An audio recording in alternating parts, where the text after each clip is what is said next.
What's up, everybody? I hope you are having a great day and that you had a great weekend. Today, we are going to start talking a little bit about team building and what it takes to become a team. This is going to help us get ready for the final project paper that we're going to have. We'll talk more about that later on in the week, but don't worry about that right now. Today, we're going to talk a little bit about what it means to be part of a team. And a team's a cooperative and coordinated effort on the part of a group of persons acting together in a common interest. They have a common cause. All right. So we've all been part of a team before, and we might have been had many different roles and been different parts of the makeup of a team. Like it says at the bottom there, we've got players, our coaches, our managers, trainers, parents, cheerleaders, administration, all these different people. While they may not actually be the ones on the court, the field, they are very much a part of the team, and everyone's going to have a role, and everyone's going to need to know what that role is. And we'll talk about that later on. Okay. There's two types of teams. And this is just, if you've ever wondered what the two types of teams are, or the teams that you've played on, where you fall in, you're either on a co-acting team where this is going to be your more individual sports that come together for a team score. So like I have there, gymnastics, swimming, track and field, golf, tennis players would be involved in that, where you take your individual score. So you're a lot of times are playing by yourself and you're the primary focus. But what you need to realize is that you affect a team in the long run. So yes, I play number one singles in tennis, but whether or not I win or lose affects the overall score of my team. The other more traditional type of team is your interdependent team, right? And this is where everybody is working for the same thing. And this is your normal, I don't want to say normal, but your the sports you think of where there's more than one player on the field, basketball, football, soccer, volleyball, hockey, things like that. Okay. One of the big things I want to talk to you about today is that teams just don't come together and win championships or win games or everyone gets along at the same time. Becoming a team really truly takes time, and it takes effort, and it takes good leadership like we talked about last week. And there's 5 stages, all right: forming, storming, norming, performing, and adjourning. And as we talk about some of these, I really want you to think about some of the teams that you've been on in the past. Maybe it's a buff team or a club team, and think about what trajectory your team took. Did it get all the way to the end where they're successful? Did it stall somewhere along the way? And I want you to just think about that and use that as your example. Okay. So the first step is forming, and this is really kind of like your meet and greet. This little caricature here I like this one because it's just people shaking hands. This is really when everyone's coming together. This is your beginning of the year. It could be your summer workouts. It could be when the freshmen are coming on campus for the first time. Maybe you got a new coach. It's a new season. You're really excited, and not a lot of is happening right now. People aren't sure what their jobs or what their role is on the team, what the outcomes are, what's expected of us. And this is really, in this stage, it's really when the coach is pretty much got control of everything, because nobody knows what's going on. Nobody knows what's happening or what they're supposed to do. We start to see a little bit more of what we're supposed to do in stage 2, which is the storming stage. And this is where people really come up with, all right, what's the mission of our team? What is our priorities? What are our responsibilities? How can we be successful? All right. This is a stage, though, where you're going to see a lot of butting of heads. You're going to see a lot of people's personalities come out, and you're going to see that not everybody's personalities gel right away. We're going to see some butting heads. You're going to see some alpha people want to take over. You're going to see some people who are going to maybe seem like they're going to shy away. You may have 2 strong-willed people, and you're going to have some struggles. You're still going to see the coach kind of take a major role, but their job is really to get everyone to buy in. So you might have some people who, the upperclassmen may form a little bit of a clique at this time point, or maybe the freshmen will stick together, or maybe you've got people who played on the same club teams during the summer. And this is really when the time period and is really like your first few weeks of practice. You haven't got to games yet, but you're just going to have a few practice sessions. All right. The third stage where we start to see things start to become normal, and this is your norming stage, and this is where things start to work out. All right.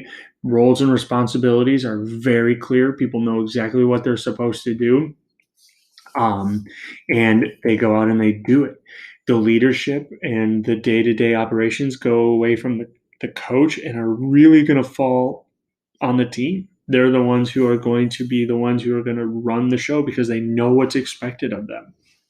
And the coach is really there to just facilitate and help out along the way. And then we get into step 4, which is our performing stage. And this is where we know what we're going to do, why we're going to do it, we know how we're going to do it, and we know our mission. And everyone knows exactly what they're going to have to do. And there's motivating from the coach, but a lot of times people know, since they know exactly what they're going to do, we're going to be highly motivated the whole time, and we're all pushing towards the same thing. We want to win. All right, we have the same goals, the mission, the goals.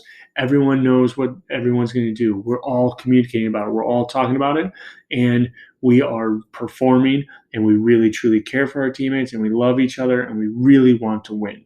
And that's hopefully what happens at the end, is that the adjourning stage.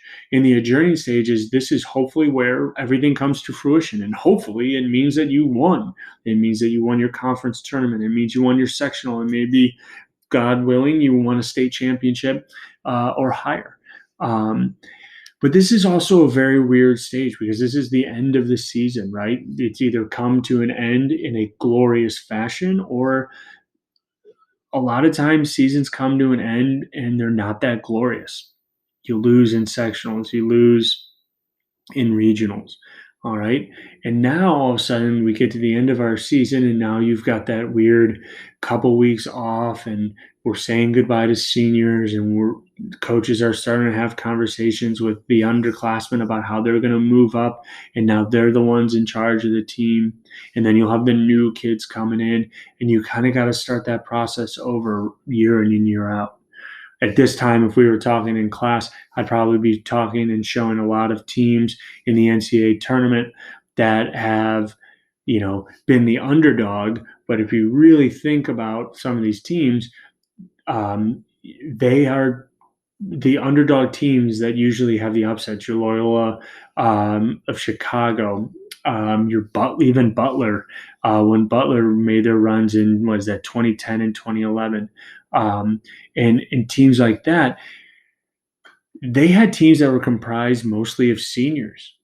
So what that means is that for 2-3 years leading up to their great success, they had teams that kind of were able to build, and they didn't have to get to this adjourning stage and start back over with the forming stage. And they're sure we got to add some pieces, and there's a little bit of stages, but it was easier for them to get to the performing stage because they weren't losing people.